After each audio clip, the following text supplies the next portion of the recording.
Hello student, I am Kanhaiya Kumar और हम लोग देख रहे थे subject of mechanical engineering. Okay, चलिए आइए देखिए, इसको हम कंटिन्यू करते हैं और हम लोग देखते हैं। लास्ट क्लास में हम आपको डिस्कस कर चुके थे कि generalised equation for work transfer है ना, फॉर क्लोज सिस्टम। क्लियर?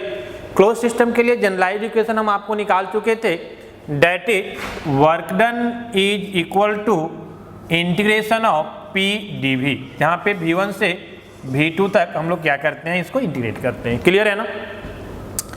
एक जनरलाइज्ड इक्वेशन मेरा है। जनरलाइज्ड इक्वेशन बोलने का मतलब ये हुआ कि एक क्लोज सिस्टम के लिए एक जनरल इक्वेशंस हम डिफाइन किए। अब वो जो क्लोज सिस्टम है वहाँ वेरियस टाइप का प्रोसेस डिफाइंड होता है। क्लियर है ना? हम ऑलरेडी आपको ये डिस्कस कर चुके हैं कि ideal gas equation, ideal gas equation का मतलब PV is equal to MRT है ना।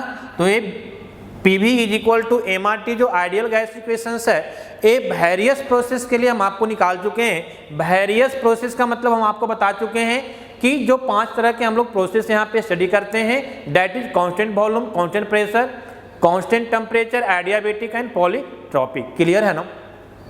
तो ये पांचों प्रोसेस में हम PV is equal to MRT का जो इक्वेशंस होता है वो डिफाइन कर चुके हैं। हम वर्क ट्रांसफर का जनरलाइज्ड इक्वेशन भी डिफाइन कर चुके हैं। क्लियर है ना? और अब हम आगे बढ़ेंगे कि work transfer in various process. Various process का मतलब फिर से वही 5 process, constant volume, constant pressure, constant temperature, adiabatic and polytropic. Clear है? लेकिन इसके पहले है ना, work transfer for various process है ना, इसके पहले जो है एक छोटा सा टॉपिक हम लोग देखेंगे, that is sign convention for work transfer. Clear है ना? वर्क ट्रांसफर का साइन कन्वेंशन हम लोग देखेंगे कि जब work done by the system होता है तो साइन कन्वेंशन क्या होता है स्टूडेंट्स? पॉजिटिव होता है। और जब work done on the system होता है तो उसमें हम लोग जो साइन कन्वेंशन लेते हैं वर्क ट्रांसफर का, वो हम लोग क्या लेते हैं? माइनस लेते हैं। क्लियर है ना? ये स्टैंडर्ड साइन कन्वेंशन है। कहीं कहीं जो है वो आपको उल्टा भी मिल सकता है। आप जानते हैं कि साइन कन्वेंशन का मतलब कुछ भी नहीं होता है। एक डायरेक्शन को हम जैसे मान लेते हैं कि क्लॉक वाइज में मान लेते हैं पॉजिटिव, तो एंटी क्लॉक क्या हो जाता है? निगेटिव। क्लियर है ना? जस्ट उसी तरह हम लोग यहाँ भी डिफाइन करते हैं कि work done by the system है ना, work done by the system मतलब सिस्टम से जो हमको आउटपुट मिलेगा वर्क के फॉर्म में, that is taken as positive. And work done on the system, on the system का मतलब जो सिस्टम में इनपुट देना पड़ेगा वर्क डन का, that is taken as negative. Clear है ना? चलिए आइए हम लोग देखते हैं सबसे पहले sign convention for work transfer और उसके बाद देखेंगे कि work transfer in various process. Clear है ना? चलिए आइए ध्यान दीजिए। तो सबसे पहले हम हेडिंग देते हैं आपको sign convention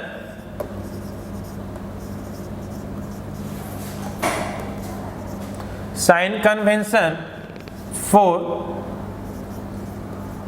work transfer.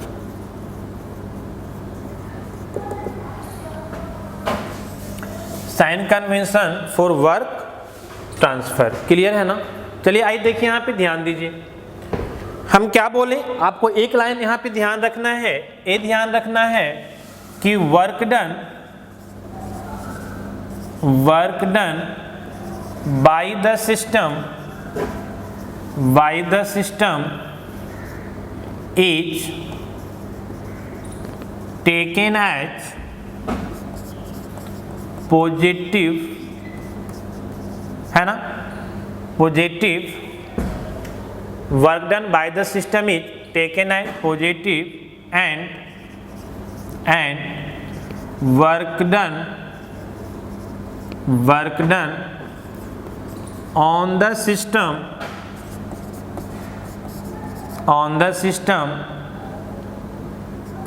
system is taken as negative, clear है ना? तो this is our sign convention. समझिए क्या बोलना चाह रहे हैं। सपोज दैट कि ये मेरा कोई सिस्टम है। क्लियर है ना? तो ये सिस्टम है, तो सिस्टम के द्वारा जो हमको वर्क मिलेगा, सिस्टम के द्वारा जो हमको वर्क मिलेगा है ना, work done by the system जो होगा, कहने का मतलब ये मेरा क्या होगा, एक तरह का आउटपुट होगा। इस सिस्टम से जितना हमको वर्क मिल रहा है जस्ट लाइक अ आउटपुट, है ना, this is taken as positive, this is taken as positive, this is taken as positive. Similarly work done on the system, work done on the system, in the system कुछ भी बोल सकते हैं।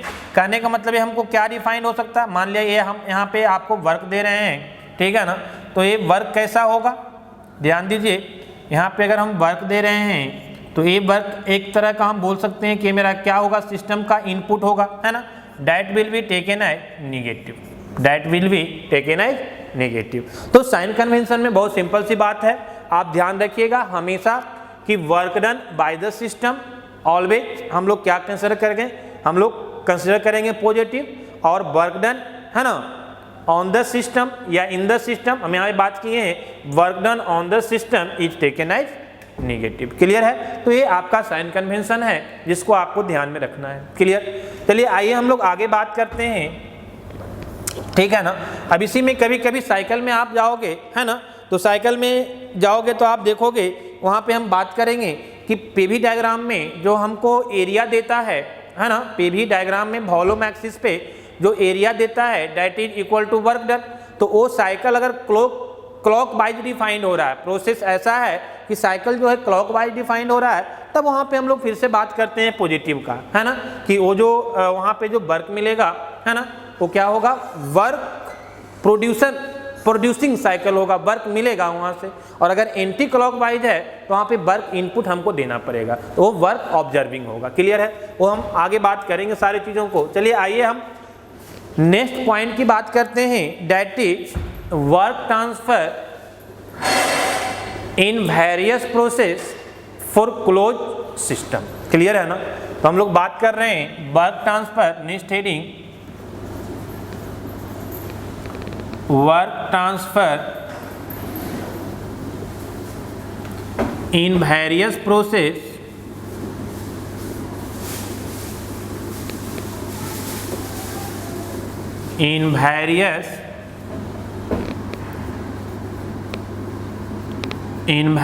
process for closed system, work transfer in various process for closed system। Clear है, चलिए आइए देखिए यहाँ पे ध्यान दीजिए, हम वेरियस प्रोसेस का मतलब पहले आपको बता चुके हैं ऑलरेडी कि वेरियस प्रोसेस का मतलब हुआ कि वही जो हम 5 प्रोसेस की बात करते हैं, constant volume, constant pressure, constant temperature, adiabatic and polytropic. आइए वन बाय वन हम लोग देखते हैं, ठीक है ना। सबसे पहले हम आपको बात कर रहे हैं कि वर्क ट्रांसफर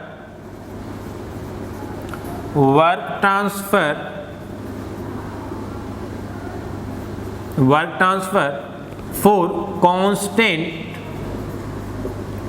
कांस्टेंट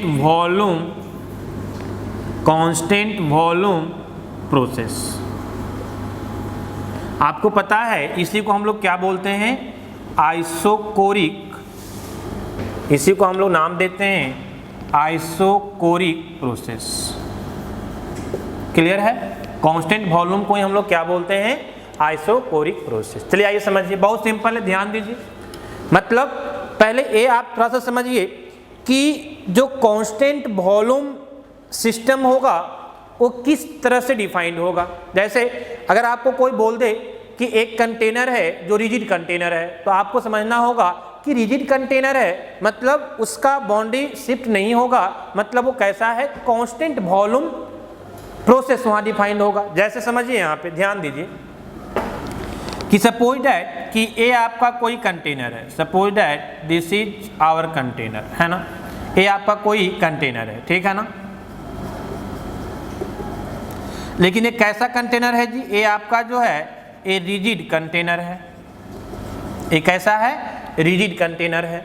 तो अगर रिजिड कंटेनर बोल देता है, इसमें कुछ गैस है जो भी है ना, जब इसमें रिजिड कंटेनर बोल देता है तो आपको समझना पड़ेगा कि रिजिड कंटेनर का मतलब हुआ कि इसका जो वॉल्यूम है ये वॉल्यूम चेंज नहीं होगा, वॉल्यूम क्या रहेगा, कांस्टेंट रहेगा।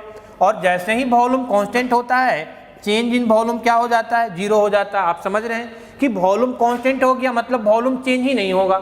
चेंज नहीं होगा तो चेंज वैल्यू कितना हो गया, 0 हो गया। क्लियर है ना। सिमिलरली कुछ सिस्टम आपका इस तरह से दिया रहे कि सपोज दैट ए आपका जो है सिलेंडर पिस्टन अरेंजमेंट का कोई सिस्टम है। सपोज दैट ये आपका सिस्टम जो है इस सिलेंडर पिस्टन अरेंजमेंट का है। इसमें कुछ आपका गैस भरा हुआ है, आपका गैस है। अब ये सिस्टम कैसा है, तो कांस्टेंट वॉल्यूम सिस्टम डिफाइन करना है। इसके लिए क्या होना चाहिए, तो ये जो आपका पिस्टन है ये लॉक किया हुआ है। लॉक का मतलब कि ना तो ये आगे जा सकता है और न ही ये ऊपर जा सकता है, न ही ये नीचे की ओर आ सकता है। क्लियर है ना। ये लॉक्ड है, आपका जो पिस्टन है वो क्या है, लॉक्ड है। अब पिस्टन लॉक्ड है मतलब इसका जो सिस्टम का वॉल्यूम हो गया, ये वॉल्यूम क्या हो गया, कांस्टेंट हो गया, है ना।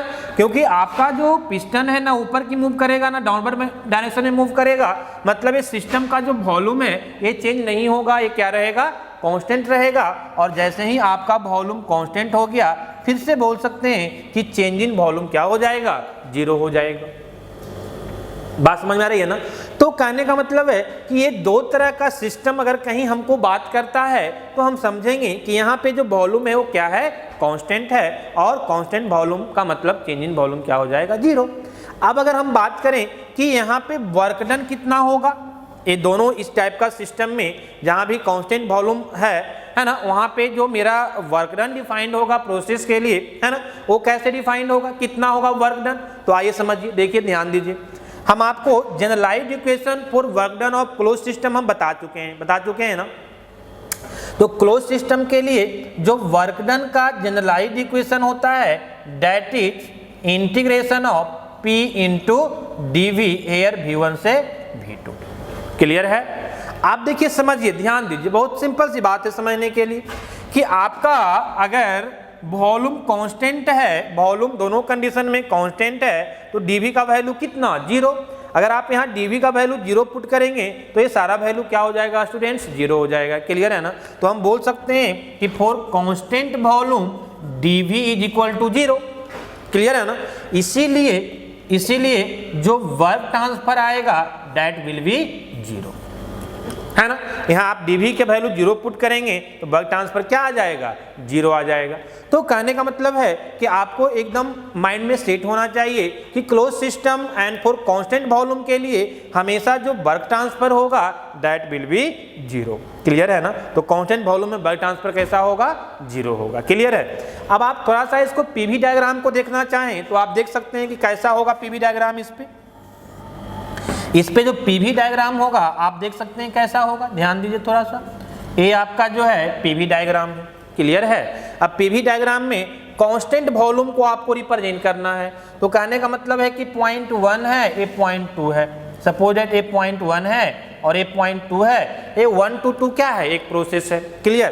तो देखिए स्टूडेंट्स यहाँ पे ध्यान दीजिए कि 1 से 2 प्रोसेस पॉइंट 1 और 2 दोनों के लिए वॉल्यूम क्या है, सेम है। क्लियर है ना। यहाँ पे दोनों के लिए वॉल्यूम क्या रहेगा, सेम रहेगा। तो इस तरह से जो है हम यहाँ पे रिप्रेजेंट कर सकते हैं क्या, पीवी डायग्राम पे कांस्टेंट वॉल्यूम को। तो इस तरह से आपका कांस्टेंट वॉल्यूम यहाँ पे डिफाइंड होगा। क्लियर है। सिमिलरली आइए हम लोग बात करते हैं for constant pressure process. Clear है।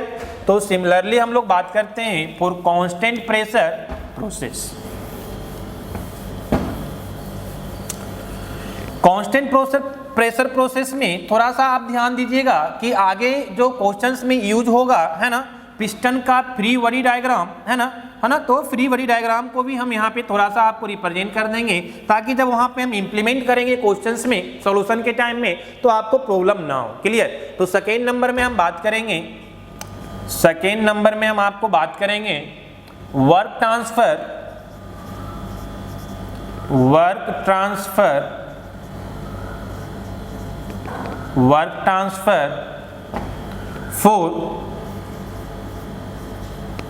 for constant pressure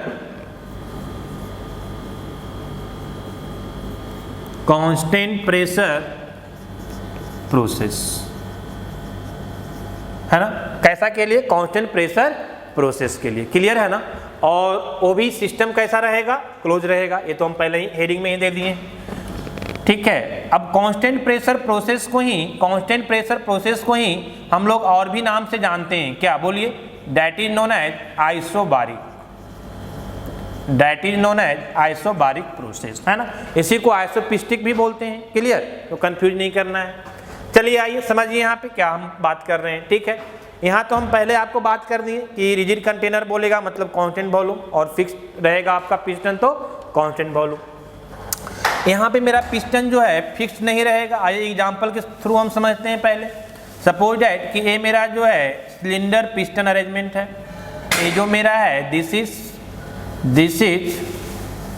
cylinder piston arrangement, clear है। अब सिस्टम जो आपका है इसमें कुछ गैस हो सकता है, क्लियर है ना। अब यही गैस जो है इस पे क्या लगाएगा? प्रेशर लगाएगा, है ना, AP लगाएगा।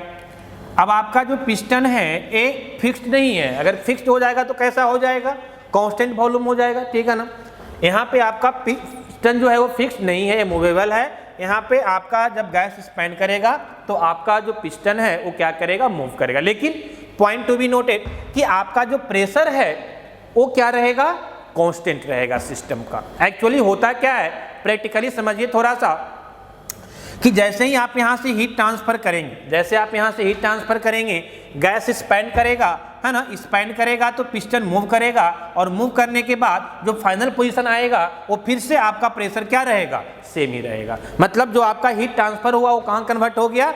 वर्क डन में हो गया, और सिस्टम का प्रेशर आपका क्या रह गया? कांस्टेंट रह गया, क्लियर है ना। तो इस तरह से आपका जो सिस्टम का प्रेशर है वो हमेशा क्या रहेगा?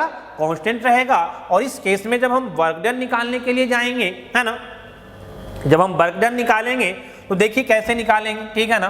तो जनरलाइज्ड इक्वेशन हम लोग हमेशा यूज करेंगे, क्लियर है। इसीलिए हम वहाँ पे जो नाम दिए थे वर्क डन को, वो जनरलाइज्ड इक्वेशन हम नाम दिए थे। क्यों? क्योंकि वो एक फॉर्म हम डिफाइन कर लेते हैं और उसी को हम लोग वेरियस प्रोसेस में क्या करते हैं? यूज करते हैं।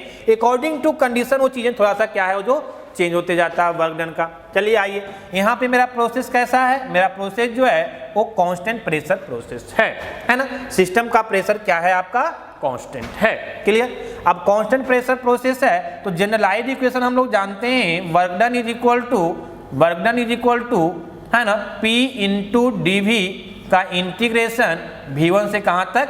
V2 तक, क्लियर है। अब अगर हम इसमें बात करें, अगर इसको हम सॉल्व करें तो प्रेशर तो कांस्टेंट है स्टूडेंट्स, तो प्रेशर आपका जब कांस्टेंट है तो आप प्रेशर को बाहर ले सकते हो। तो A आपका जो है work done is equal to आ जाएगा, work done is equal to pressure आपका कांस्टेंट हो गया इंटीग्रेशन ऑफ dV V1 से V2 तक। इसी को एक स्टेप और ले जाएंगे तो प्रेशर आपका कांस्टेंट है और इधर मेरा क्या हो जाएगा? V हो जाएगा, क्लियर है ना। और ये कहाँ से कहाँ तक? तो V1 से V2 तक। अब इसको आप वैल्यू पुट कर दोगे तो P इंटू इसको लिख सकते हो V2 और ये आपका क्या हो जाएगा? V1। This is our work done, है ना, for constant pressure process, clear है। अब देखिए एक समझने का चीज ये है कि यहाँ पे जो मेरा 1 to 2 डिफाइन हो रहा है, 1 to 2 डिफाइन होने का मतलब क्या? प्रोसेस मेरा 1 to 2 है, यहाँ पे प्रोसेस 1 है, यहाँ 2 है, क्लियर है ना। तो ये 1 to 2 जो है हम लोग क्या कर दिए? रिप्रेजेंट कर दिए, है ना। सपोज दैट ये आपका पीवी डायग्राम है, कंफ्यूज नहीं करना है। सपोज दैट कि ये आपका पीवी डायग्राम है स्टूडेंट्स, है ना। तो कहने का मतलब है कि अगर आप रिप्रेजेंट करेंगे constant volume pressure, constant pressure process का, तो आपका कैसा डिफाइन होगा? कुछ इस तरह से डिफाइन होगा, क्लियर। देखिए समझिए, यहाँ पे हम बात कर रहे हैं कि अगर हम एक कांस्टेंट प्रेशर प्रोसेस को पीवी डायग्राम पे रिप्रेजेंट करें तो सपोज दैट कि A.1 है और A.2 है, A.1 है और A.2 है, और 1 to 2 एक क्या है? प्रोसेस है, क्लियर। अब 1 to 2 प्रोसेस है तो 0.1 का प्रेशर भी यहाँ और 0.2 का प्रेशर भी यहीं पे आएगा, मतलब प्रेशर क्या है? प्रोसेस का कांस्टेंट है, क्लियर है ना। और यहाँ पे आप आओगे तो यहाँ पे आपका V1 हो जाएगा और यहाँ पे आपका क्या हो जाएगा? V2 हो जाएगा, क्लियर है। तो मैं ये बोल रहा था कि आपका जो इक्वेशंस है अगर हम 0.1 और 2 मानते हैं तब तो work done is equal to P into V2 minus V1। कहीं कहीं क्या करेगा? कि ये पॉइंट 1 को इनिशियल पॉइंट मान लेगा और 2 को क्या मान लेगा, फाइनल पॉइंट मान लेगा। क्लियर है ना, इनिशियल और फाइनल पॉइंट। तो उस केस में मेरा वर्क डन जो है वो कैसे डिफाइंड हो जाएगा, तो P तो कांस्टेंट है, यहाँ पे V2 की जगह पे क्या V फाइनल, तो ये आपका हो जाएगा V final minus V initial. Clear है ना। तो स्टूडेंट्स ये आपको जो है इस तरह से आप इसको रिप्रेजेंट कर सकते हैं अगर आप प्रोसेस को इनिशियल और फाइनल के नाम से जानते हैं। क्लियर है। अब आइए देखिए, एक हम पीवी डायग्राम भी आपको बता दिए यहाँ पे, है ना।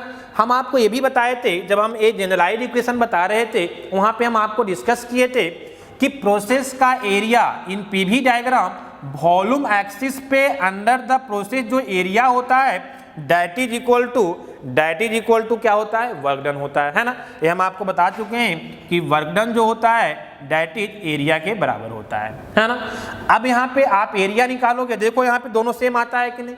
आप यहाँ पे एरिया निकालोगे तो एरिया इज इक्वल टू क्या होगा, 1 to 2 प्रोसेस का आप एरिया निकालोगे वॉल्यूम एक्सिस पे, तो कैसे निकालोगे स्टूडेंट, तो इसका लेंथ आपका जो है एक कुछ वैल्यू P के बराबर है। मान लिया जाए कि ए वैल्यू आपका जो है एक कुछ P है। अब कितना है वो तो डेटा हमको गिवन रहेगा क्वेश्चन में। अभी हम मान लेते हैं प्रेशर कितना है, P है, ठीक है ना, जो कि कांस्टेंट है। तो ए लेंथ इसका P हो गया, ए लेंथ क्या हो गया, P हो गया। इसका इस डायग्राम का यही एरिया निकालना है ना, this area we have to find, है ना। तो इस एरिया के लिए ए तो लेंथ हो गया, इसका विड्थ कितना हो जाएगा, तो विड्थ को लिख सकते हैं V2 माइनस V1, एग्जैक्टली लिख सकते हैं V2 माइनस V1, तो हमको ये मिल जाएगा। हम बात कर रहे हैं इसकी हेयर टू हेयर। क्लियर है ना। तो ये वैल्यू को हम V2 माइनस V1 लिख सकते हैं, तो this is V2 minus V1।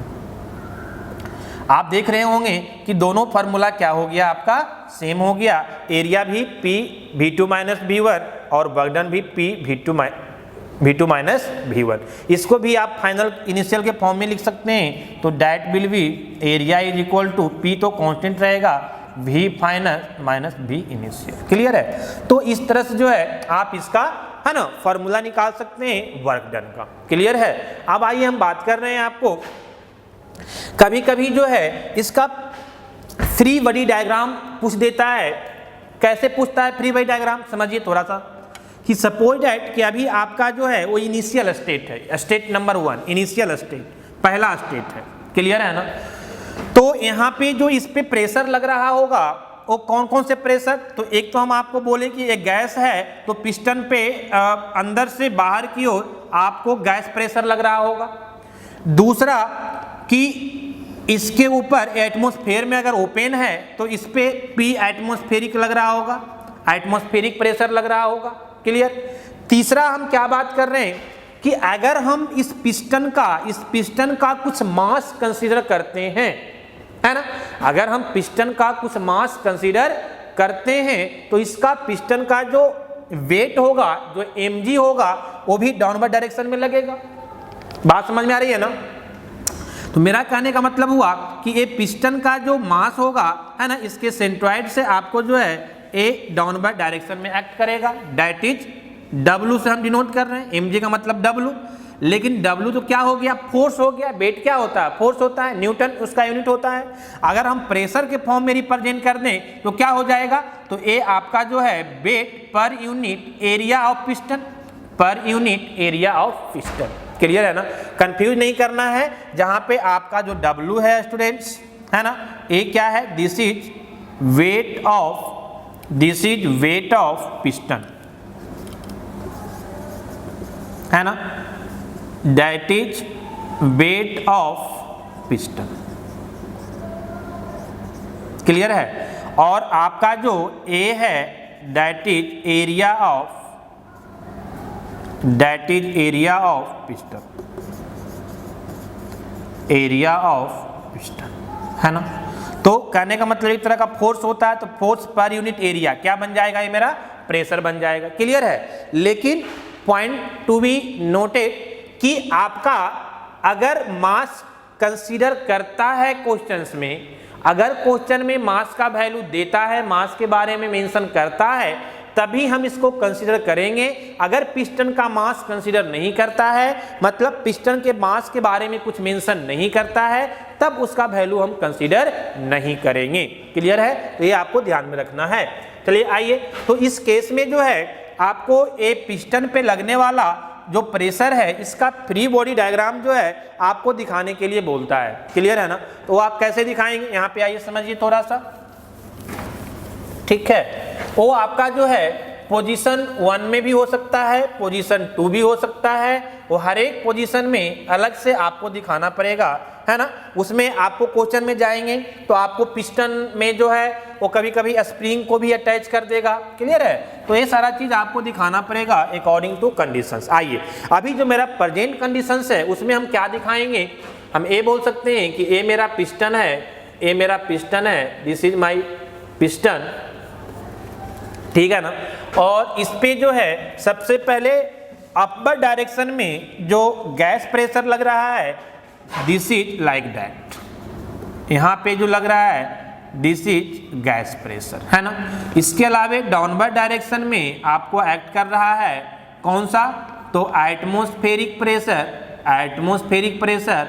और क्या एक्ट कर रहा है जी, तो आपको एक्ट कर रहा है वेट पर यूनिट एरिया, मतलब क्या, प्रेशर ऑफ पिस्टन। ये वेट किसका है, पिस्टन का है। क्लियर है ना। तो ये आपका डिफाइंड हो गया। तो यहाँ से आप इक्वेशन जब लिखेंगे तो ये जो आपका पिस्टन है अभी क्या है, रेस्ट में है। अब जब हीट ट्रांसफर करेंगे फिर गैस एक्सपैंड होगा तो ये राइज करेगा, लेकिन इनिशियल कंडीशन में क्या है, आपका रेस्ट में है। रेस्ट का मतलब क्या हुआ कि डाउनवर्ड डायरेक्शन में लगने वाला प्रेशर और अपवर्ड में लगने वाला दोनों क्या है, सेम है, इक्विलिब्रियम में है। तो हम लिख सकते हैं कि यहाँ से इक्वेशंस हम लिख सकते हैं, क्या लिख सकते हैं जी, कि P ATM plus weight by area is equal to P of gas. Clear है? तो यहाँ से इक्वेशंस को हम लोग लिख सकते हैं और इसका यूज करेंगे जब हम क्वेश्चन सॉल्व करेंगे वर्क ट्रांसफर का। क्लियर है? तो स्टूडेंट्स ये दो प्रोसेस हम आपको डिस्कस किए, है ना, एक कांस्टेंट वॉल्यूम और कांस्टेंट प्रेशर। क्लियर है ना। फिर हम कंटिन्यू करेंगे कांस्टेंट वॉल्यूम के लिए। ठीक है, तो इसको हम करते हैं। ओके।